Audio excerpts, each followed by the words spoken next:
Cities After is a bi-monthly podcast about the future of cities. Grounded in our daily urban struggles, it is part dystopian and part utopian. My intention is to entice your civic imagination into action, because we know that a more just and sustainable urban future is possible. This is Miguel Robles Duran, and I dare you to imagine our cities after. COVID, global warming, gentrification, exploitation, homelessness, racism, colonialism, patriarchy, hunger, police brutality, private property. Capitalism. This podcast is made possible by Democracy at Work. For this week, I want to introduce the first Cities After Grassroots special. This is the inaugural episode of Others to Come, where I speak with core members of grassroots social movements and ask them to exchange with you critical lessons from their work in the streets and the many projects they are pursuing to fight for the right to the city. For this episode, I spoke with Santiago Mas de Chachas Faus, Joao França, Delia Cherare Paniora, and Maca Suarez, four core members of Spain's most successful housing movement, the PAH, or PA, an acronym that stands for Plataforma de Afectados por la Hipoteca, roughly translated as the platform for people affected by mortgages. We talk about the recently published La PA, a handbook, which is a manual that describes the essence of La PA and pays tribute to the platform's history and efforts to obtain decent housing for all, targeting an international audience that views its achievements as a ray of hope.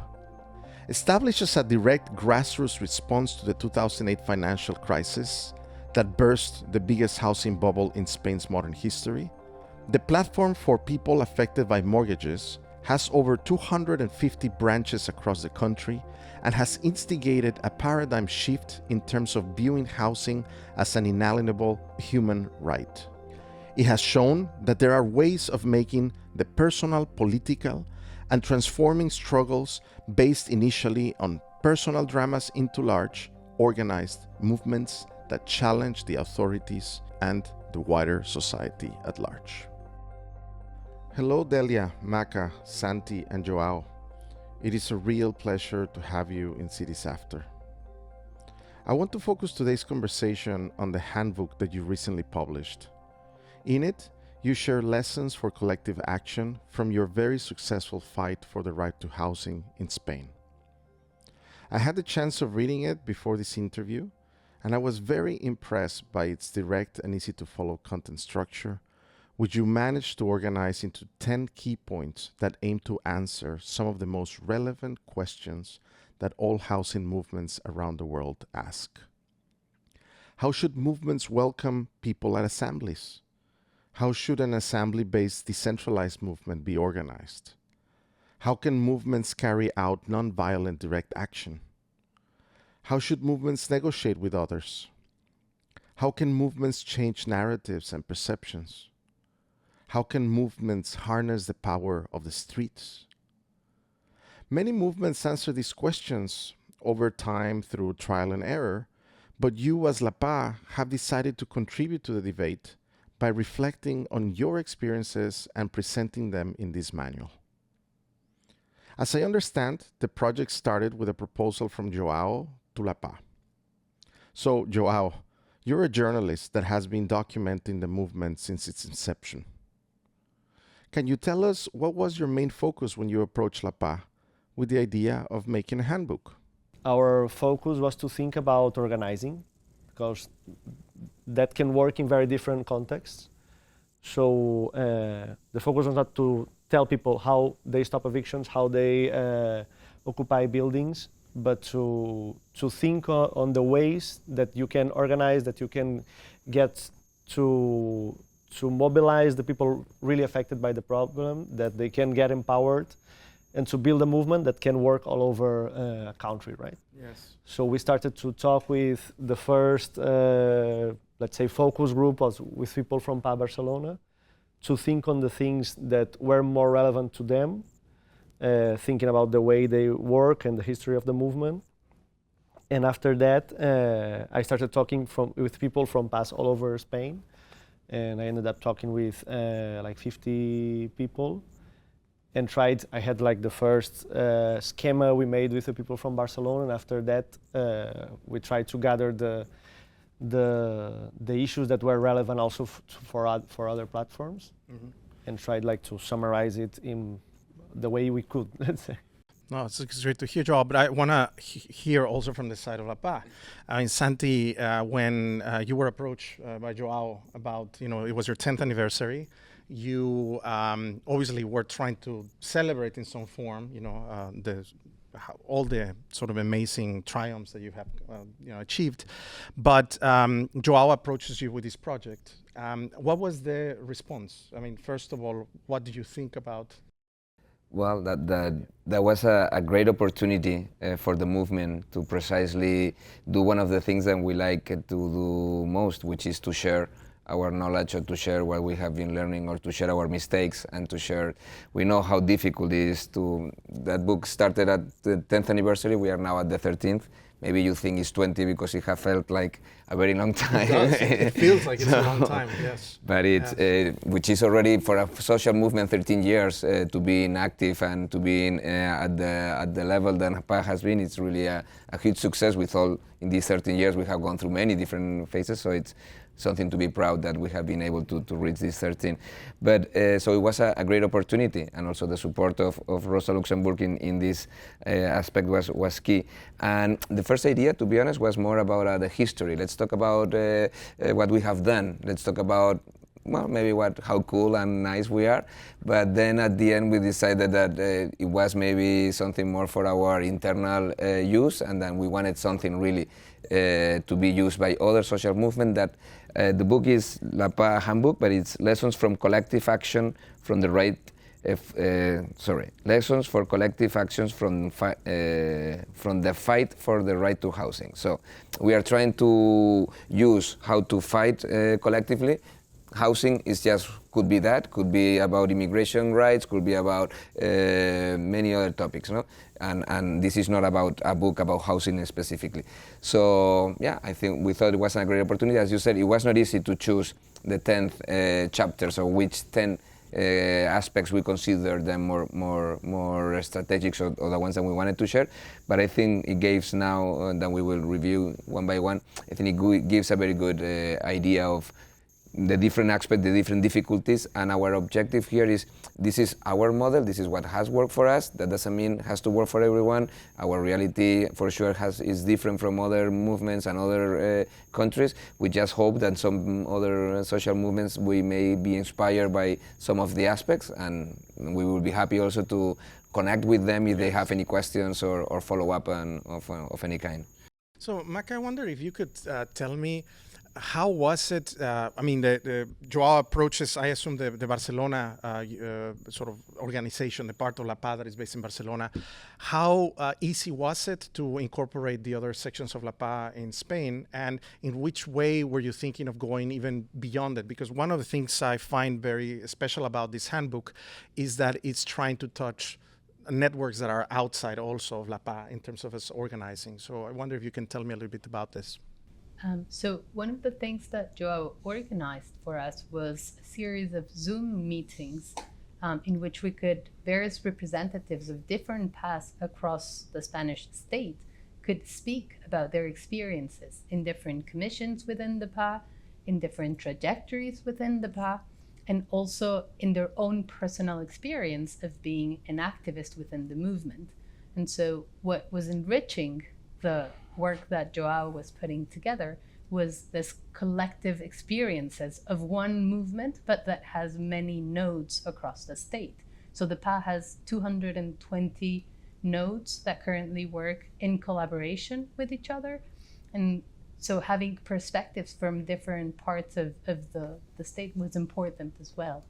Yeah. It seems that when you bring this kind of documentation to an organization such as Rosa Luxemburg, right? I'm also very interested to see what was that how did they receive this idea? No, because I've been following Rosa Luxemburg's papers for a long time, and this seems to be a bit outside in terms that it's trying to reach more social movements in a very direct form rather than doing some specific kinds of research. So what kind of conversations were you getting in the Rosa Luxemburg? And I think that question is for you, Joao. Yes, they are working a lot on housing in Europe and especially in Spain. So the Spanish office of the foundation that works for Spain and Portugal, they were interested and they were already working with movements for the right to housing. They just after this book they published another book on feminist social unionizing based on experience from on a specific platform from Vallecas. So they were very aligned, I think, with what we wanted to do, and they really were very welcoming to this project.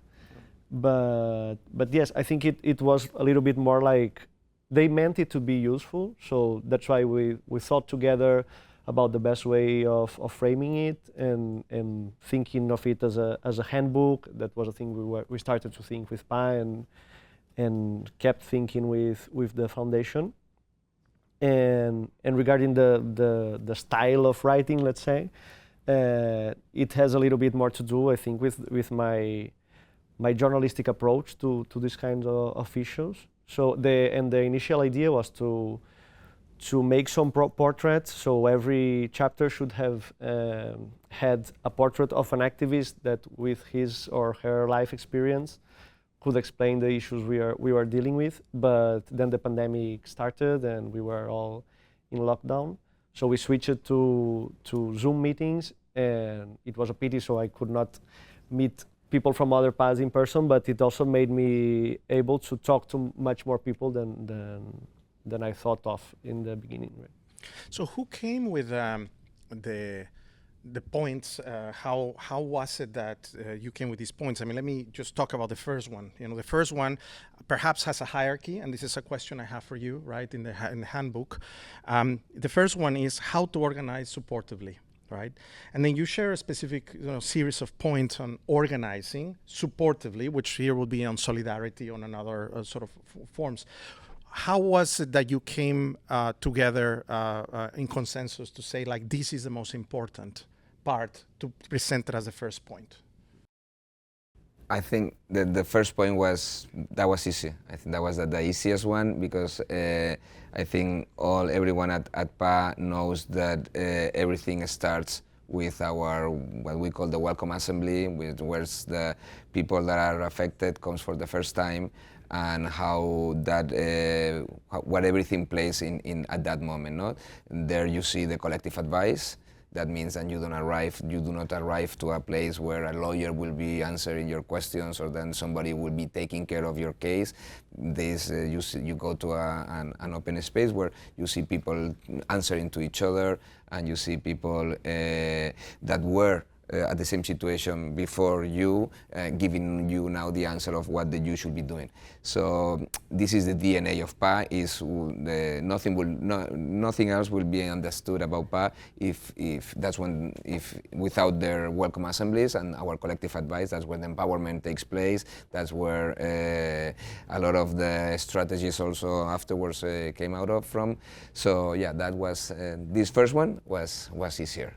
And I think the rest we tried, and I let Joao also talk. I think the rest also came up with the questions that we have been asked so many times when we go abroad, or someone asks us, "Well, how do you do that? And how do you stop the evictions? How do you get the people, the politicians to listen to you? How do you get the bank to sit and do something that the law doesn't oblige them to do?" So those other topics came out of the questions, and a lot of movements have already made us.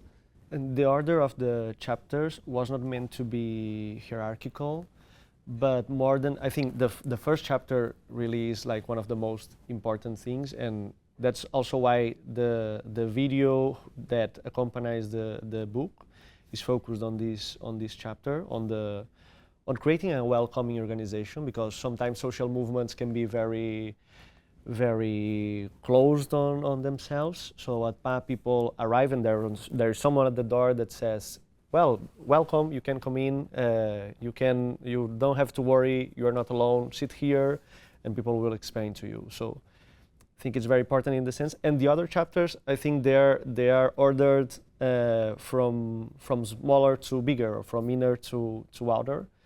So how to when you get there, that's the first chapter, then we talk about how you work together, you do this mutual aid, this collective counseling with people, and then how to organize your assembly and how to organize with other assemblies. So the idea was a little bit to start small and go a little bit outside your own organization or your own assembly. Yes. Maca, I have, perhaps you can answer this better, which is, how did you come up with, or how do you think La PA came out with these methodologies? I mean, like what you point here as some of the points is like share experiences to show that they're not alone, implement dynamics for newcomers feel cared and supported. Was there a moment in which the organization was meeting to come up with these methodologies, right, of inclusion in this case, or the methodologies of organizing supportively? Or was it something that came out just with this book, you know, to summarize what you've been doing? So I guess I'm just trying to get into if in the sessions that La PA had organized, if there were moments where you say, like, this is our methodology, this is the way we need to focus on, and how long did this take, you know? And yes, I think that a lot of the knowledge comes from various places. So part of it is previous experiences of activism from people who have been in other movements, and bringing that experience with them, but also it has to do with the diversity of the community that is at the PA and how to make that community feel welcome. And something that Delia has also been talking a lot about is how the movement is based in feminist principles and the idea of caring for each other, for the space, for those who arrive. So never assume that someone already knows what's happening or that they'll figure it out sort of on their own by being there, but to create a space that is purposefully called the welcome space for you who are a first newcomer, but also for everyone who finds there. It builds a space for everyone to always feel welcome. And these are ideas of, think of a household or spaces of family where we also have this sense of always being welcomed, of creating a space where we know each other or we get to know each other. Oh, thank you very much. Delia, you want to add to this? Yes. A ver, yo creo que la PA es un espacio.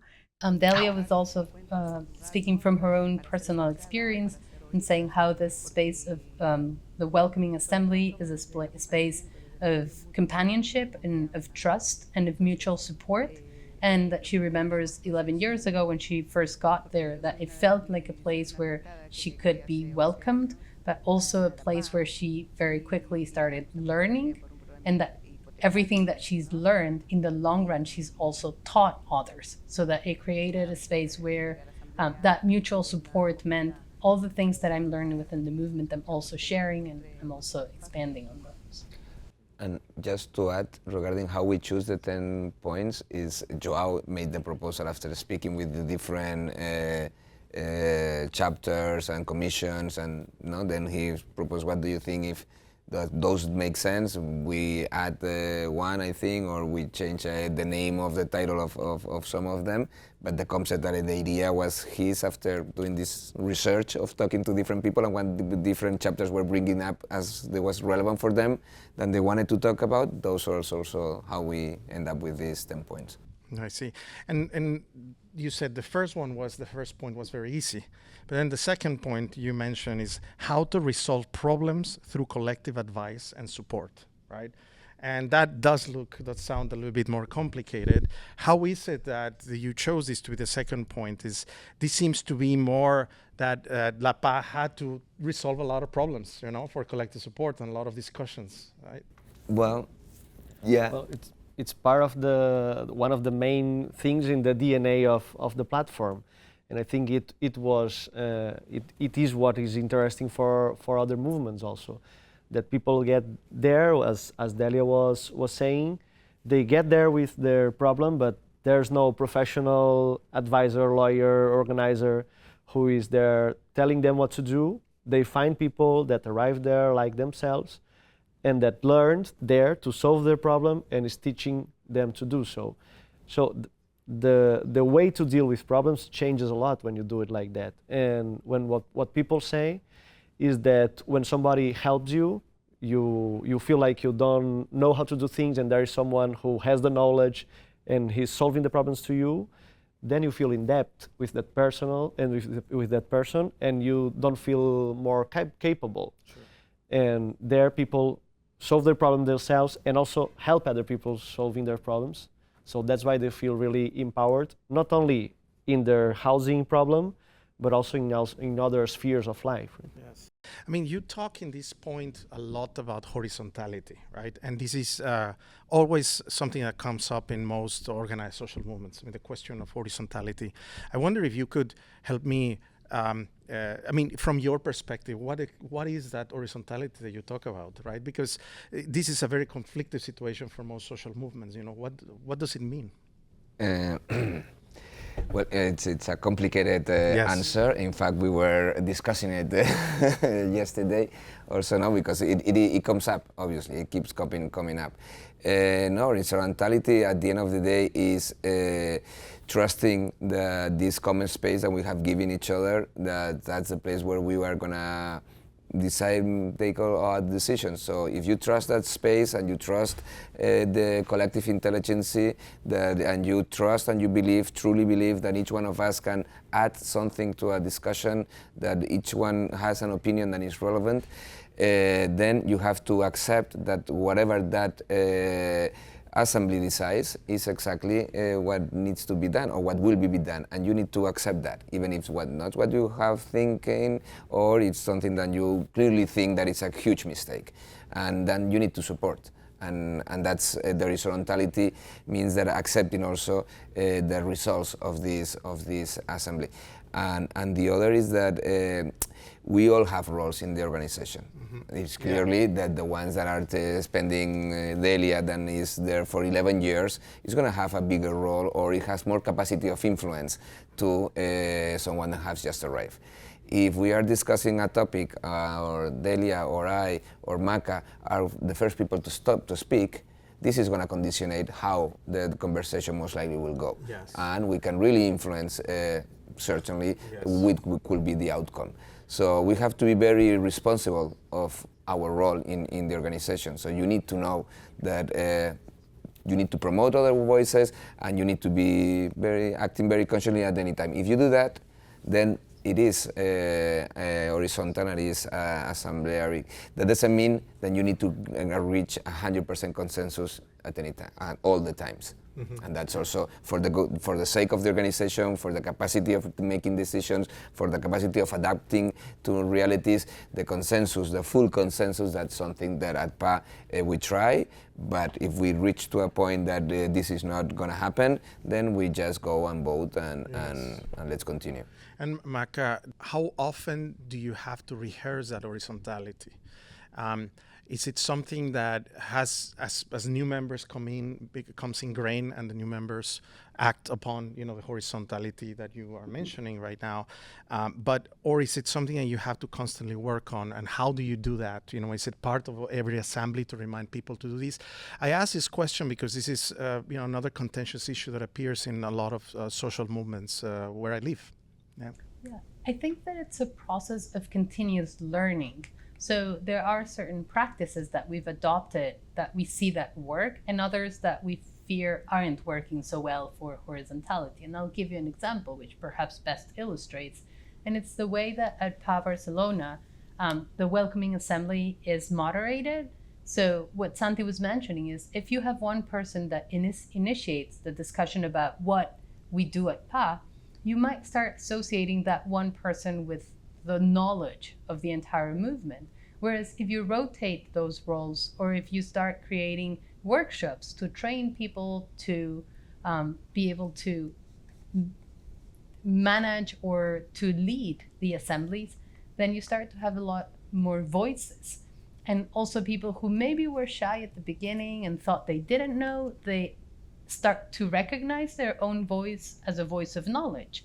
And so they become part of the voices of knowledge of the movement. And so I think that some of these practices that we've learned and adapted and we put into practice in our assemblies make it into a space where many voices are heard, where a lot of women voices are heard. Yes. And this is important. It always is a conscious decision of, maybe too many men have spoken, or if there are multiple hands up, you choose purposefully women to speak because they often aren't the voices that we most hear. So there are certain practices that are learned also from, other collectives, but that have become part of our daily practice. And we do that in all of our spaces. So I think that making them, as you say, daily practices, it's important, but also thinking about them and how to improve that space and that collectivity and that horizontality, how to make it into that. It's not something that comes as a given, that it's there because you say yes. It is, but it's a daily practice of sustenance of the movement. Yeah, and I think that's also was why you have made it for 10 years. The movement continues and it's stronger and stronger. So on the third point, which continuing to these things, you mentioned how to organize an assembly-based movement. So this is a very interesting point because you go from something that is more reflective, right? In a sense that in the previous points, you are talking about your own organization, right? How you deal with it internally. In the second and the third point that I'm mentioning, how to organize an assembly-based movement, you're discussing something that goes perhaps outside of La Paz, or as an addition to La Paz, or as a congregation of different neighborhoods or different neighbors or different people that are trying to do something together with La Paz, right? How did you conceive this? I mean, what was that the main aspects that you wanted to address in this third point, how to organize an assembly-based movement? So we talked about these collective advice assemblies, and those are like the main work in every week in the platform. But you also have to create a movement that sustains those assemblies and that goes beyond just responding to the emergency.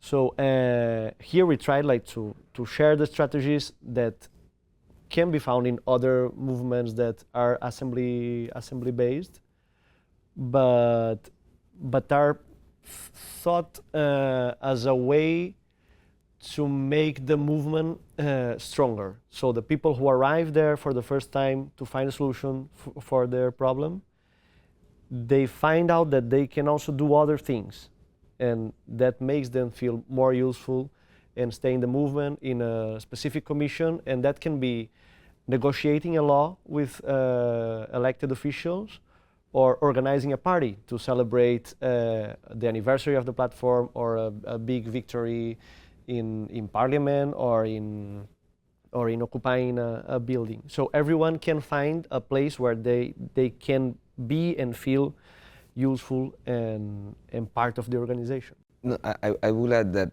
so all those, because it seems like all those things happen spontaneously.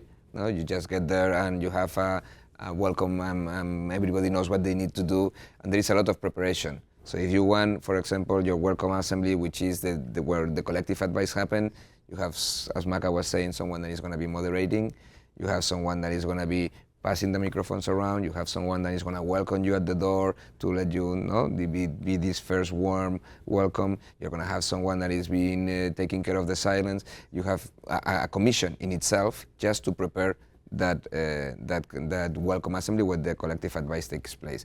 Then for the coordination assembly, you have another group. And then you need to pass the agenda in advance. You need to decide the agenda. Everybody needs to know how you can put a point in the agenda to be discussed. You need to, again, moderate and facilitate. You need to make sure people, so at the end of the day, it's something that we make mistakes, we change continually. 13 years after, we just have changed again the Welcome Assembly. There's aspects of it that we keep changing it. The pandemic forced it, but now we see that there's less people coming, or not less people coming, but like they are. We are now, as we had to write down the names of the people that were entering in our and telephone numbers. That's something that we never did. If you ask me how many people are in SIMPA, we do not know. How many people are? I can tell you that to our assemblies are coming between 80 and 170, 100% people every Monday. Who they are? Their names? We don't know. They change, they rotate, and so we kept doing that, and that was creating a barrier. No, we felt that we are not any longer doing the warm welcome, and now we are asking you for your name and telephone number. That's not cool. That's not PA. And so you need to rethink constantly what you are doing. And the fact that the decisions are being assemblyary and taken by among all, that means that no one can take the blame for doing something wrong or the credit for doing something good. So as a decision has been all together now, it's easier to say, okay, well, we're going to change that because maybe it's not working. So that's also, that it's not spontaneous. You really need to read the manual. There we have tried to share some of the ideas on correctly. And Delia, I have a question for you, more specific into a point here that draw my attention a lot, which is says, like, question the platform strategies and organizational methods whenever necessary to tackle emerging problems or challenges. And I guess everyone else here, will have something to say here, is you're not only talking about internal problems, that you need to tackle, but for example, with the pandemic, a group like Blackstone started to be even more predatory, right? Because of all and there's new sort of finance mechanisms that are appearing. So you have to discuss constantly the conflicts that come together. How, as an assembly, do you dedicate time to update yourselves? A ver, es que a nuestras asambleas llega gente a diario, gente nueva. One of the things that Delia was mentioning is that the way to update ourselves is because new people come to assemblies with new problems. So the reality of the assembly itself will force us to devise new solutions. So she was giving the example of Blackstone, which you also mentioned, and she was saying how it is one of the biggest investment funds that is speculating with homes, and that people are coming to the assemblies whose landlord now is Blackstone. And she recognizes that as one of our biggest challenges as well. One of the things that families learn at the PA in order to empower themselves, because when they first arrive, they are not empowered on that first day, but it is a process that takes time.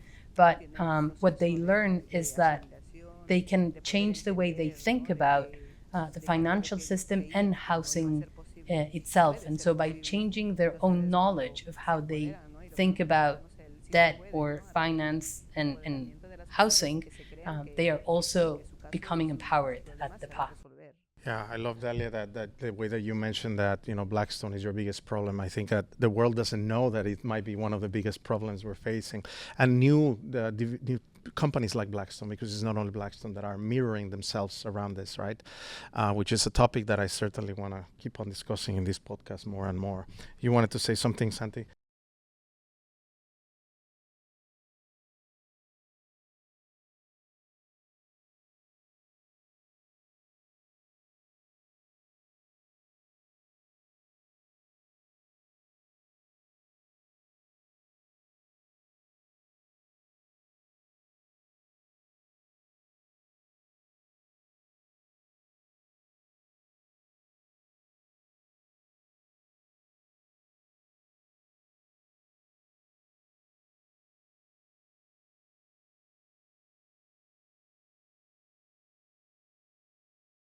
Yes.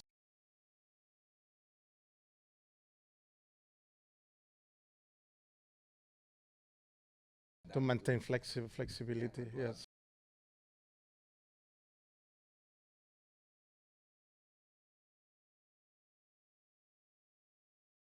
Maca, in the if the fourth point, it talks about how to build a decentralized movement. Now, the third point, you are mentioning how to organize an assembly-based movement, which in my mind talks about something more locally based.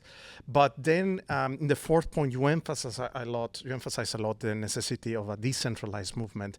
Do you mind telling us how do you perceive the differences between the assembly-based, or is it that the decentralized as assembly-based, and how does SPA understand the decentralization as an important element? Sure. I think it's a great question because it allows us to speak about scales within the PA. And so one of the things that you can see is even when Santi was explaining the welcoming assembly, there were the scales of distributing labor within that space of assembly. But then the same will happen at the Catalan level in our context, and then the same will happen at the state level, so the Spanish state. And so these different scales also require a different kind of organization. So commissions, for instance, is one way in which that work is developed. So you have a judicial commission or a legal commission that has mostly been charged with designing new laws and actually writing them. But that's a different kind of work that isn't happening within the regular weekly assemblies. But there are other ways in which that also is thought about in terms of, for instance, the information that the PA produces. And everything that the PA, every knowledge that the PA has developed is a public knowledge. And the very sense of knowledge should be public and shared and free. And so everything's on our website, beginning with things like, if you're going to initiate a legal procedure, there are certain forms that you can fill out that you can just download from the PA's website, fill in your personal details, and you can use those as legal documents. So there's a lot of knowledge that has been produced in this long 13 years, but that is very easy to be distributed. And we see that as part of a decentralization of the knowledge that the PA has produced and of the power that the PA has created in this narrative around debt and against evictions, in favor of occupations of buildings that belong to banks and finance funds that have been rescued with public funds from taxpayers' money. So different things like that. So that's part of the strategy. Yeah, and Joao, as a journalist, one thing, thank you. You have been, I'm sure you have covered many aspects of social movements disobedience, right? That part of decentralization, that level of empowerment that you engage, that the citizens must engage, against companies, corporations, in protest, in takeovers, etc., require a big part of disobedience. And you, as journalists, love to, cover these kinds of things because they make a lot of news. But in the fifth point, this is one of the aspects that you emphasize as a necessity, which is how to safeguard rights through disobedience. Now, this is a very important aspect because also most social movements, housing movements, are here in, for example, in Occupy Wall Street. I remember taking part in a lot of sit-ins so that they could not dispossess people from their houses, and there were a lot of arrests, and then there was also organizing people who was able to be arrested, specifically protecting the immigrants that don't have the papers, that if they get arrested and so on. But you are already saying that as part of this handbook, in this point is important. It's civil disobedience, but then how to safeguard the rights, how to support this. Tell me a little bit more about how you thought about writing this. So PA works on civil disobedience, building a strong narrative around legitimacy. So they justify every action with disobedience because the rights that the state should have granted were not granted. So when you arrive there, the first thing they say, they explain you all the legal framework, and they tell you what you can do legally. And you try everything. And when you have tried everything, you have gone to the court, you have gone to social services, you have tried everything the state gives you as a possibility to guaranteeing your rights for housing. And when all of that is not accomplished, then the disobedience starts. And first there is the most known action of disobedience in the platform, that is stopping evictions. So we try everything to stop your eviction. But if you have an eviction notice, so then We go there and stop the eviction with our bodies. That's what they do. And if even after that they cannot stop the eviction, then they find a place where you can live. And there is when the squatting campaign that they call the recovering buildings campaign begins. But they also think a lot about the way they do it. So it's not just squatting empty buildings, but they look for buildings that are owned by banks or vulture funds that were bailed out. So there was public money into it, so they can say, this building is public housing, it should be. Yes. So we are going there to guarantee this that it is. And they build this legitimacy, and they are treated according to this legitimacy. So the police or the politicians or the bureaucrats, they don't treat them as other movements that have not done this work on. So the squatting movement has always been very strong in Spain, and there are squats there that have lasted very long, but a new squat now will not be treated as a building squatted by PA, because they built this legitimacy. Does this mean, Santi, that you have a department within La PA of communications and organizing disobedience, or how does it happen? Because one of the points that you said on here is that plan carefully and share out roles to communicate to authorities, so that there's less tension on the people involved in the civil disobedience actions. How do you get to organize this? I mean, is it some people dedicated specifically to these, or it's case by case? How does that work? Yeah, we have a commission that only works for stopping evictions, and we have a commission that only works in organizing the actions. And in both cases, they are the ones that are responsible for an eviction, for the different roles. Who are going to talk with the police, who's going to talk with the family, who's going to talk with the court agents when they arrive. So every time, that's why we say plan carefully, and also to build on the legitimacy. No, everything, as Joao mentioned, it is built on the legitimacy of what we do. And also the type of organization that we are, and that maybe we have not, it is here, but so we are horizontal, we are free of charge, we don't charge anything to anyone. We don't receive any funding from any kind of organization, no NGO, no trade union, no political party, of course. We are assembleary, as we have already talked. So all this allow us to be transversal and have a lot of public support. That's why we are capable of putting our bodies in front of the police, and the police will question themselves twice. That's one. And because behind, everybody knows that if it's a green shirt in front of a door, there is a vulnerable person behind that door. So if you are going through us, that's because you want to really kick out a family which deserve just are fighting for a place to live. So yeah, I think it's very important to plan and to organize, and we do it also through our different commissions. So Maca, what Santi is mentioning, it also touches upon the sixth point, which has to do with how do you communicate and you engage with politics. I mean, the sixth point you mentioned is how to change the narrative by doing politics differently. Right, and I assume this is a big part of it, and the fifth point is very much connected to it, is how do you communicate politically, right, what narratives you bring.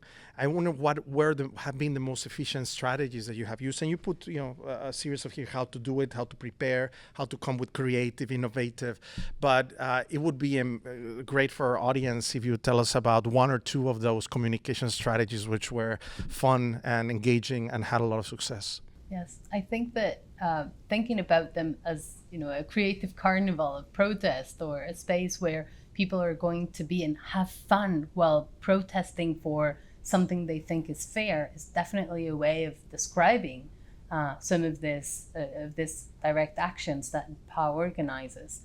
One of the most famous ones would be the Scratches, which were developed with different collectives. Part of them were artistic collectives, some of them from Latin America, so specifically from Argentina, where the strategy was originally created. So you're also adapting some strategies that worked in other contexts. And the PA created this huge circles, green and red, to reproduced the idea of the buttons in Congress that politicians use to vote yes or no.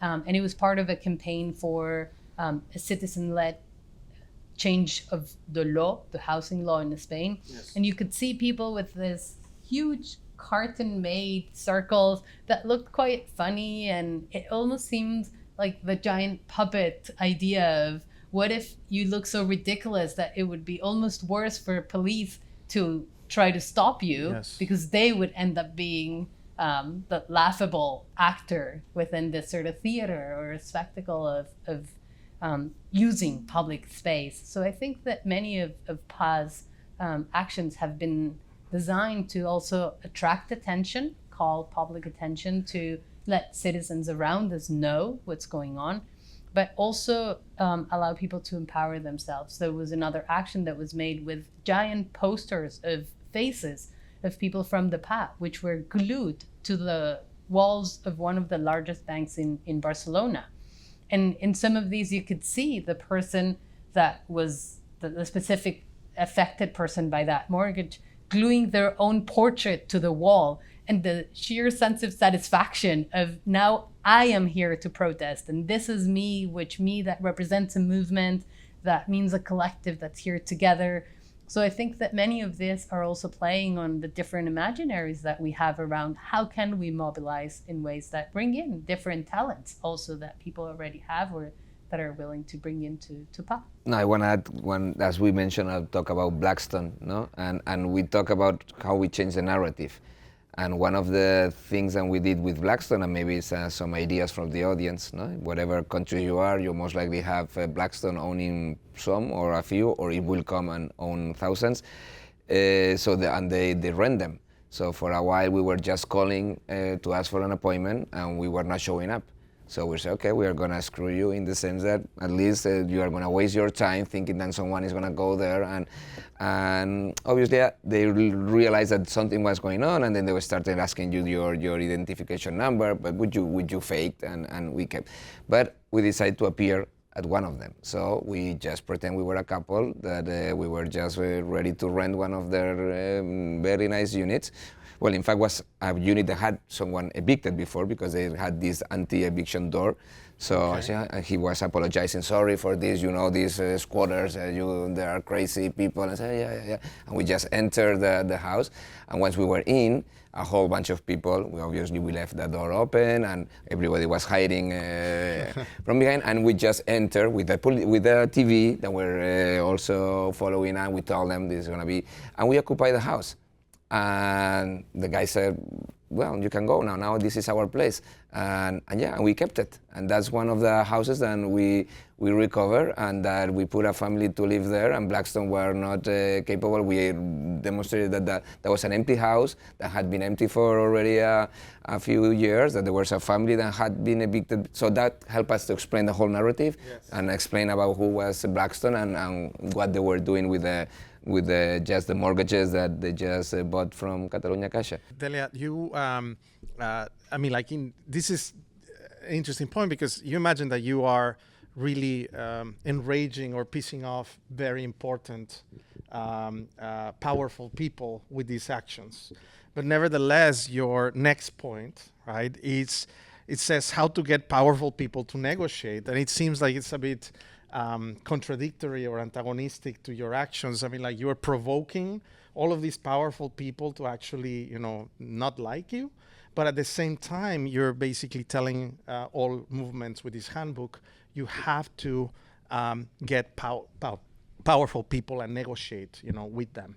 How do you do that, considering that your reputation is precisely to enrage them to a certain extent? Esta es una de las cosas que So how to think about, after being affected by a powerful actor, you come to sit with them. So in the terms that Delia was describing is also how, after having been under their specific power, or the idea you had of them as a powerful actor, you come and you sit with them and negotiate, and you realize that they are just another person with a tie, right? So that humanness, that you sit at a table and where you're face to face with them, you learn through our collective action and through knowing your compañeros that you don't have fear or that you've lost your fear, that there is no need to be fearful. And she gave the example of the green PA t-shirts that are an actually powerful object. And she said, if you go by a bank wearing a green t-shirt, the bank will actually close the door because they are afraid of us. And people, by using the t-shirt or wearing the t-shirt to a negotiation, would come back to the assembly and retell their story of how they were successful in accomplishing what they wanted in the negotiation because they are La Paz. This is actually, again, I'm starting to realize, how each of these points were in the seventh point, trying to talk about it, that they build upon each other. And that eighth point is how to change policy from the streets. In the first part, you have to persuade political parties to take a stance on specific proposals and to publicize the names of those who support rights and guarantees and those who don't. And that idea that you incur into actions of fear against the most powerful people, right? In this case, the banks, the bankers, or in the case, Blackstone and so forth. But on the other hand, you're working with politicians, right? And that means changing a lot of policy. And how do you look at this, Joao, from the streets? What does La Paz, according to your viewpoints in this, understand changing policy from the street? So one of the most known campaigns of the platform was the citizen law proposal they did in 2013, and they collected 1.5 million signatures, official signatures. There were also signatures by people who didn't have Spanish citizenship, so they couldn't officially sign, but they also collected the signatures because they were part of the movement. So they collected all those signatures, and it was very important to this articulation of a countrywide movement. And then it got to the parliament, and then was when the Scratches campaign Maca mentioned started. Yes. To try and polarize politics, not in the bad sense we hear these days, but to polarize and say who is in favor and who is against it, because it's a very simple measure, and we need to know if you are in favor or if you are against it. And they managed to get with these strategies all the parties, but the ruling party in Spain at that moment, that was the Conservative Party, the Partido Popular. So they managed to get something that was very far from the consensus in Spain to be an hegemonic idea. So when they are getting this proposal into the parliament, El País, the main newspaper in Spain, did a survey, and 90% of the population were in favor of Paz's proposal, right? So all the way they do this builds the power so they can propose this, so they can defend those legal changes. In that case, the Conservatives, they had the majority to control the parliament, and they didn't pass the law. But then the PA switched the way they were doing things and tried to break from below, as they say, and tried to pass laws that were useful for the movement at the city level and at the state level, right? And since then, I think they have learned a lot of how to negotiate and how to take advantage of the political situation in every moment, right? So in the Catalan case, and Santi can talk a little bit more about this because he was involved in it, there was the independentist conflict between the Catalan government and the Spanish government. So the Catalan government need to show people that a Catalan state would be better than what they had. Yes. So the PA took advantage of that situation and said, if you want to show that our country could be better, more fairer, you should pass this law. And they got the Catalan Conservatives to vote this law. So they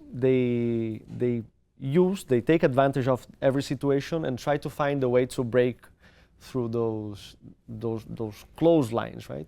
I don't know, Santi, maybe. Yeah, no, I will add to that so PA, we say we are non-partisan, but we are extremely political. Every time we stop an eviction, we are doing politics. Every time we retake an empty house from a bank, we are doing politics. But we are doing politics from the street, not from the institution. Mm-hmm. So how do we get the institution to pass the laws that we want? Institutions. You do politics in the streets. Yeah. We do politics in the streets, and then we show the politicians that we are capable of controlling our votes through political parties. So we go to the government and say, look, this party, and this party, then you need to pass your law, will vote whatever we tell them to vote. Why they will do that? Because if not, they know that we are gonna make them responsible for this law not to pass. So you are not going to negotiate with them, you are going to negotiate with us. And that's how we did the Catalan law. So we are, and yes, these political parties need to be ready to do that and say, yeah, we are not going to negotiate. We let the social movement negotiate. They are the experts, they are the ones that have written this text, so they are the best ones to defend that text or to reach agreements with you, to decide what part they are ready to let go. And the politician on the other side doesn't understand anything. Well, no, I want to negotiate with other political parties. You're not a political party. You don't have been elected. So, well, yeah, but these people that have been elected are going to vote whatever we tell them to vote. And that gives you a lot of power and capacity to negotiate with the political parties. But it all starts knowing that you have capacity to mobilize and capacity to do politics from the streets, and they know they are going to be señalized if they are not. And this is going to cost them votes, because sadly, at the end of the day, this is the only thing they end up carrying. Yes. So you need to show them that you can affect their constituents, and then you get to sit on the table. And you need to ask, and that's something I want to read, because each chapter has a summary, and I just want to read one of the bullet points of the summary, which is: maintain a non-partisan approach, no matter how sympathetic some parties or how closely linked their members have been to the movement in the past, and take actions on the basis of their support or opposition to specific measures. So also is how important is not to, even if you may have your favorite political party or you may agree with that political party, it is extremely important that you keep that distance, because if not, other political parties will not sit to negotiate with you. Sure. Yes. I mean, yeah. You take, in this case, the absolute perfect example of from the streets, and not do anything of these. Now, to move to the ninth point, it's something that I found very interesting, because in the previous points, it's all how teaching social movements how to externalize. I mean, how to do the politics, how to communicate, how to engage with powerful people, etc. Right? That you must do that. But then you come back in this 9 point in how to manage conflict. And in this very specific point, you're not referring conflict that comes outside of a PA. Right? You're referring internal conflict from La PA. Right? So after you do all of this, I assume that you realize, doing all these actions, all of these communications, is very messy, it's very chaotic within the organization, and we have to manage it.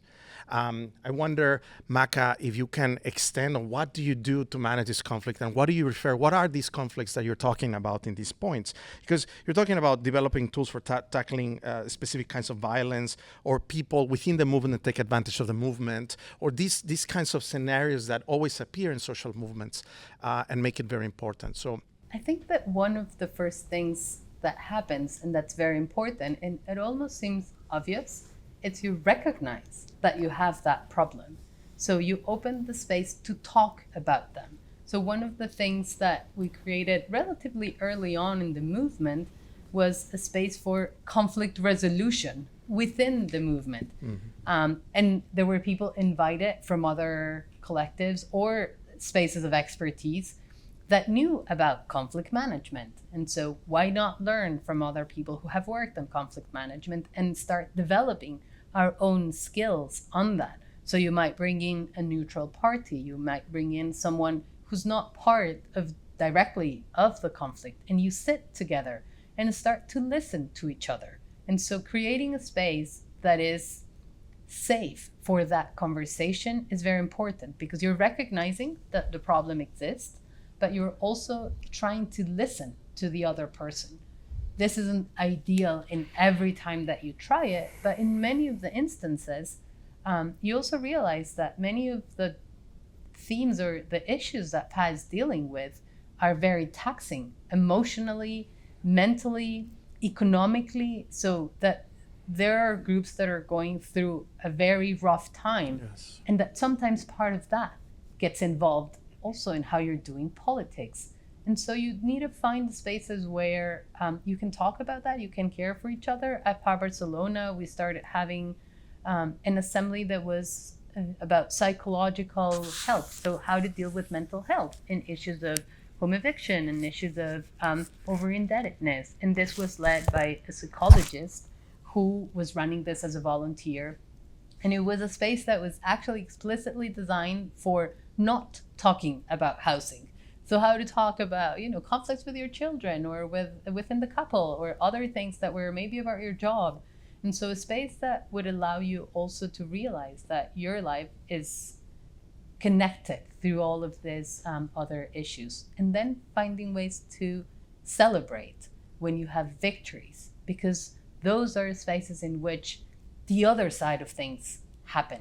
So through celebration and through actual parties together, many of those conflicts can come to be resolute because you remember that this is a space where you're working for collective and common goals. And so I think that a combination of resolving and dealing with problems, not hiding them or ignoring them, but also learning that you need to include the other side of conflict within the movement. And PA speaks about small victories that need to be celebrated. So of course, big victories also need to be celebrated, but smaller, more quotidian, almost things that happen that we find are a real victory for a family, for an individual, for the movement, are also celebrated quite frequently, actually, because we've learned that those spaces are necessary also for just creating a space to relax and enjoy. I mean, it seems like the more you talk about PA, the more sort of complex it appears in my mind as sort of this sort of social movement organization that has different departments, and I don't want to conceive it like that, and because it's not like that, right? And I think it's very important to emphasize that it somehow works in unison. It works as a unity in itself, and it's not that there are different spaces within La PA that have their own fragments, on it. I think all of it happens in a very strong consensus.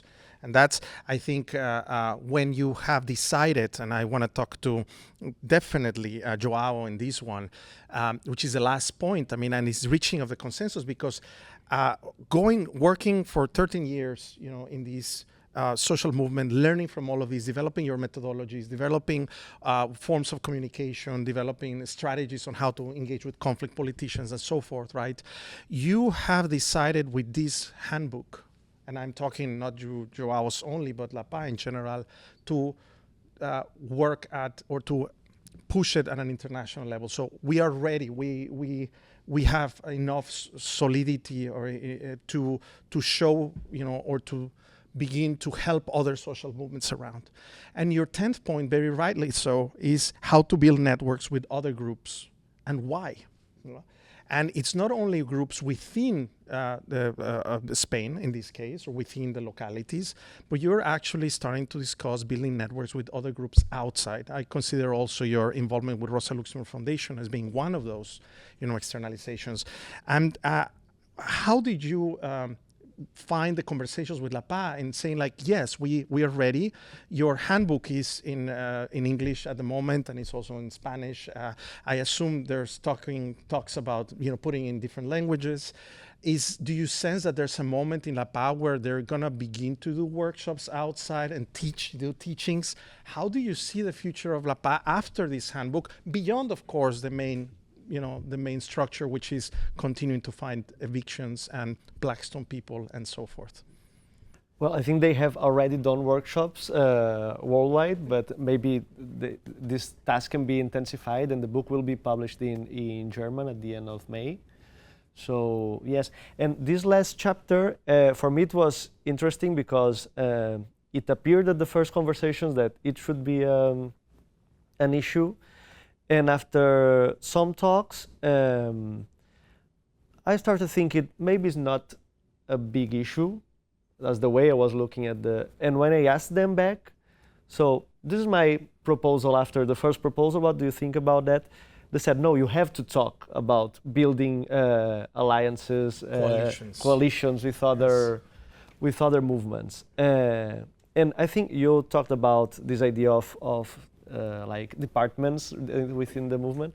And for me, something that is very interesting and gives a lot of strength to the movement is also autonomy. So every assembly is there are what they call the red lines. So to be a PA, you have to follow specific those specifics, and those are very, very simple ideas. But besides that, you have autonomy. So every assembly has its own character, its own spirit, because there are people who get there with different backgrounds. So some of them are really focused on building coalitions in the local level, and there are assemblies who are starting new organizations that are like forks from the platform, focused on other issues. And there's also this movement that is building coalitions worldwide, because I think we know, and I think you know very well, and the Rosa Luxemburg Foundation also knows it, that the problem with housing is a global problem. Yes. So, and the problem the platform is facing is very similar all over the world, and it expresses itself in different ways, because the difficulty to have an adequate housing and have stability in your housing, those are different difficulties in every country. Maybe there's countries that have more renters, and Spain we had this problem with mortgages, but the problem is global, because capital flows globally.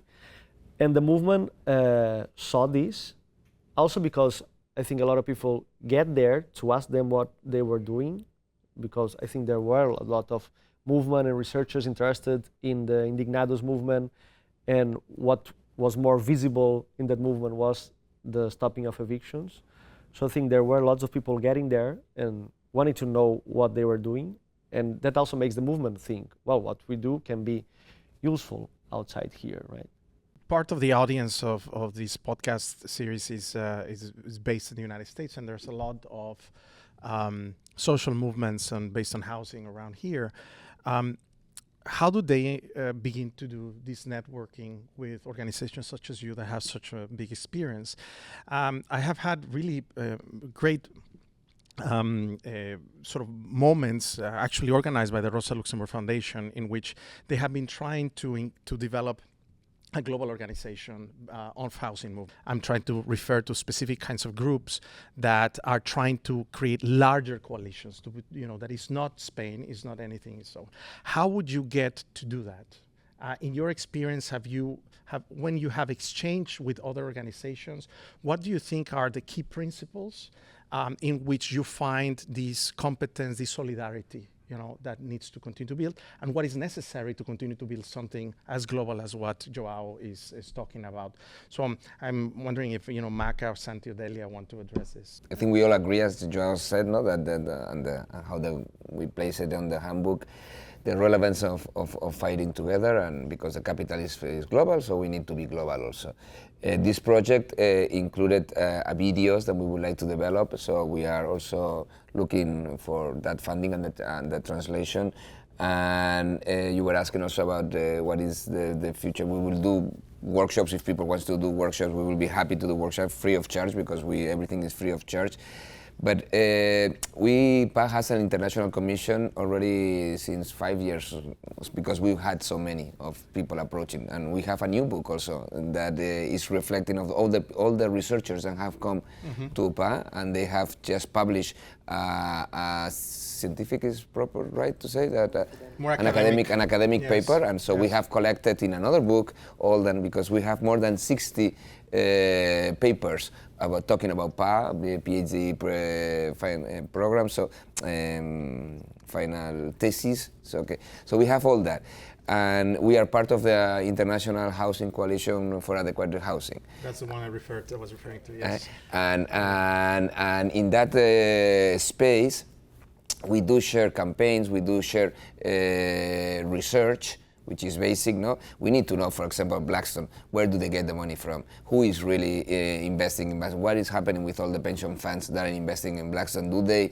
these bus drivers of New York? Who are the politicians that are working with them? Correct, and before and after. So we need, and we will be great. No? So it is important that we share, and we have limited resources, each one of our organizations. So yeah, we need to do research together. But at the end, I think for PA experience is start from small and make it big. So we did an action against Blackstone a few years ago.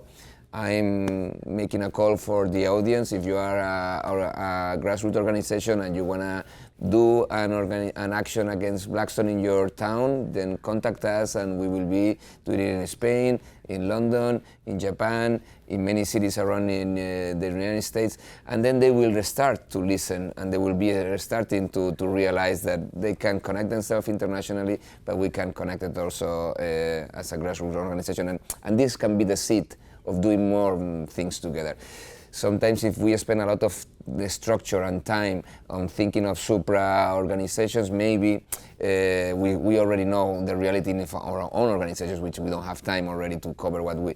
So let's start doing something that it really affects our daily, and if you have cases of Blackstone or something that you want to resolve, something you want to protest, just let's get together and we can say Blackstone, we could say Cerberus, or there's so many other or at one point just reach out to us and say, hey, we are doing this, but if you can go to the consulate in Spain, in Barcelona, or you can go to the embassy in Madrid at the same time, because we can do the same for you guys in Spain. So we make it sure that the global players know that the fight can be also global from the grassroots organizations, that I'm sure that will can create something very important.